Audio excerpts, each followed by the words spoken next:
Hari ini kembali lagi kepada program Imigrasi Jogja Menyapa. Nah, kali ini kita bakal lihat pelayanan di kantor imigrasi kelas 1 TP Yogyakarta pada masa adaptasi kebiasaan baru.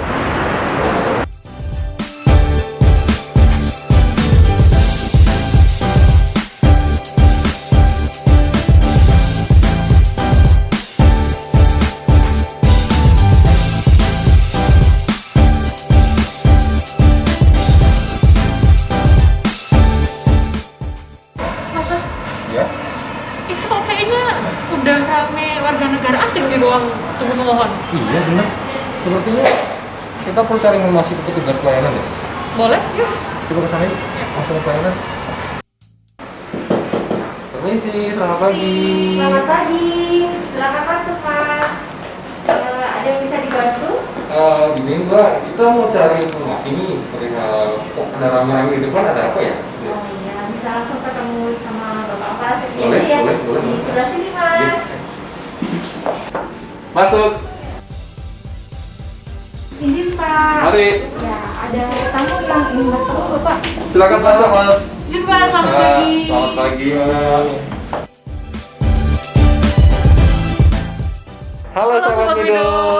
Saat ini kita sedang berada di ruang Kepala Seksi Izin Tinggal dan Status Keimigrasian kelas 1 TP Yogyakarta. Beliau ini Bapak Friski yang menjabat sebagai Kepala Seksi di Taluskim. Selamat pagi Pak. Selamat pagi. Selamat pagi, Pak. Gimana nih? Apa kabar Pak?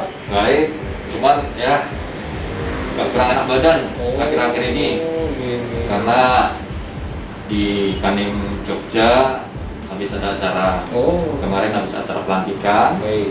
dilanjutkan dengan sertijab serah terima Oke. jabatan hingga sore. Mungkin emang harus jaga kondisi Pak biar fit karena kondisi pandemi kayak gini kan lebih rawan buat salah penyakit ya Pak ya. Iya betul betul. Ya Pak, jadi ini saya kok melihat banyak warga negara asing ya di depan tadi ya Pak ya. Kira-kira ada apa sih Pak? Oh iya Mas, kenapa banyak permohonan asing saat ini? Itu dimulai tanggal 13 Juli kemarin 2020.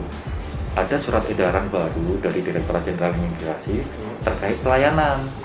Kalau dulu sebelumnya surat edaran itu mengatur hanya untuk tas baru, untuk alih status dan untuk skim. Namun untuk sekarang lebih banyak lagi pelayanannya. Makin kompleks gitu ya Pak ya. Iya. Oh begitu, Pak. Jadi semua pelayanan sudah dibuka ya Pak untuk warga negara asing. Lalu pelayanannya apa saja itu, Pak? Nah, untuk surat edaran yang baru ini, pelayanannya sangat banyak sekali, Mbak. Yang membedakan adalah memberikan perpanjangan terhadap semua izin tinggal. Untuk izin tinggal terbatas yang sudah mati dapat dikembalikan statusnya untuk dihidupkan kembali. Jadi tidak perlu membayar overstay lagi. Dia akan otomatis dapat diperpanjang. Begitu juga dengan izin tinggal tetap. Nah, izin tinggal kunjungan dan pemegang PKSK itu dapat diperpanjang, tapi satu kali dengan catatan tidak ada alat angkut. Tidak ada alat angkut. Tidak bisa keluar dari Indonesia gitu. Betul, jadi ada warga negara yang belum bisa kembali ke negaranya karena negaranya masih tutup atau tidak ada alat angkut yang menerbangkan ke negaranya, maka kita bisa memberikan perpanjangan satu kali. Nah, untuk BVK, nah ini karena BVK itu bebas visa dan sudah lama pasti dengan pandemi ini kan sekitar 3 bulan nih, maka mereka diwajibkan keluar. Mereka diwajibkan keluar terhitung 30 hari semenjak surat edaran dikeluarkan. 30 hari. Terhitung dari hari Senin tanggal 13 Juli 2020 hingga 13 Agustus 2020 mereka sudah harus keluar. Oke, jadi ada pertanyaan lagi saya Pak. Untuk selanjutnya, apakah orang asing pemegang VOA itu yang telah mendapatkan ITKT dapat memperpanjang izin tinggalnya lagi? Iya, untuk VOA itu dapat diberikan sekali lagi dengan catatan seperti tadi tidak ada alat angkut yang menerbangkan ke negaranya. Tapi dengan catatan karena untuk saat ini tidak berbicara ITKT atau izin tinggal keadaan terpaksa, namun izin tinggal, maka ada konsekuensi bagi yang yang bersangkutan atau bagi warga negara asing tersebut harus membayarkan PNBP seperti yang telah diatur dalam perundang-undangan yang berlaku. Selanjutnya Pak, untuk pembayaran izin tinggal, apakah terhitung dan dari mulai tanggap darurat? Oh iya, ini yang memang harus benar-benar kita memberikan pemahaman yang ekstra buat para warga negara asing yang masih berada di sini dan masih memiliki rencana untuk tinggal di sini. Nah, dengan hal ini karena kita telah mengindahkan izin tinggal keadaan terpaksa, maka konsekuensinya adalah pembayaran PNBP. Maka untuk pembayaran PNBP kita hitung dari izin tinggal dia.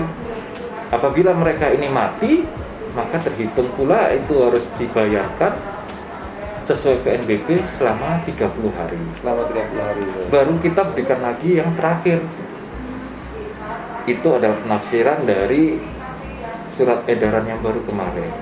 Lalu Pak, ini untuk pemegang izin tinggal kunjungan yang sudah melakukan 4 kali perpanjangan, apakah kali ini juga masih bisa diperpanjang lagi Pak? Ya, untuk izin tinggal kunjungan pula yang sudah 4 kali yang seharusnya sudah tidak dapat diperpanjang, dapat diperpanjang. Dengan catatan tadi, tidak ada alat angkut dan itu hanya diperpanjang dalam 1 bulan saja, 1 kali perpanjangan saja.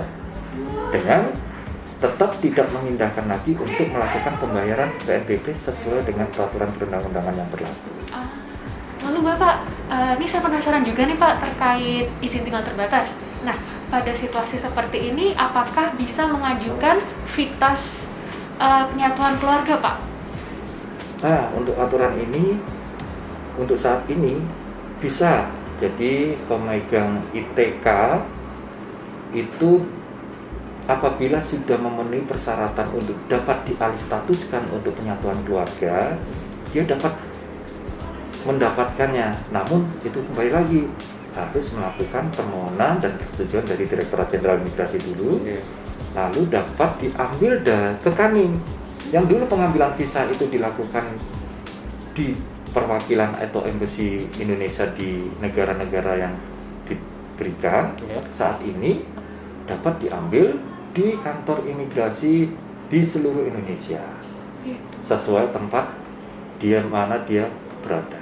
Baik Pak, pertanyaan terakhir saya nih Pak. Jadi kalau anggap aja saya warga negara asing nih Pak, saya tidak ingin memperpanjang izin tinggal, tapi saya memutuskan untuk pulang ke negara asal saya. Apakah saya bisa masuk ke Indonesia lagi Pak? Sebelum saya menjawab pertanyaan, saya akan menjelaskan dulu.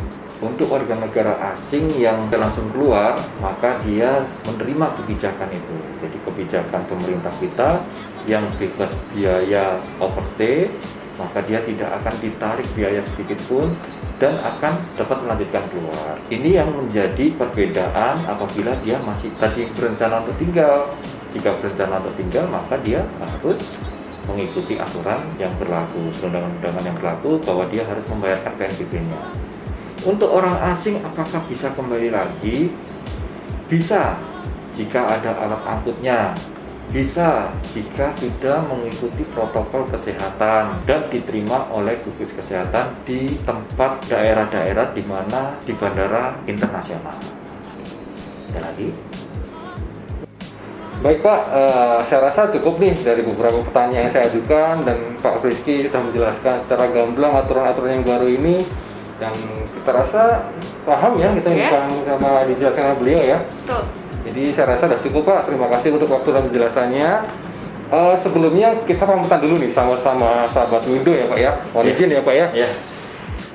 Nah Sobat Wido, itu tadi penjelasan yang sudah kita dapatkan dari Bapak Frizky selaku Kepala Seksi Izin Tinggal dan Status Keimigrasian. Semoga penjelasan dan informasi yang telah diberikan oleh Pak Frizky membantu teman-teman dalam memahami aturan keimigrasian yang terbaru.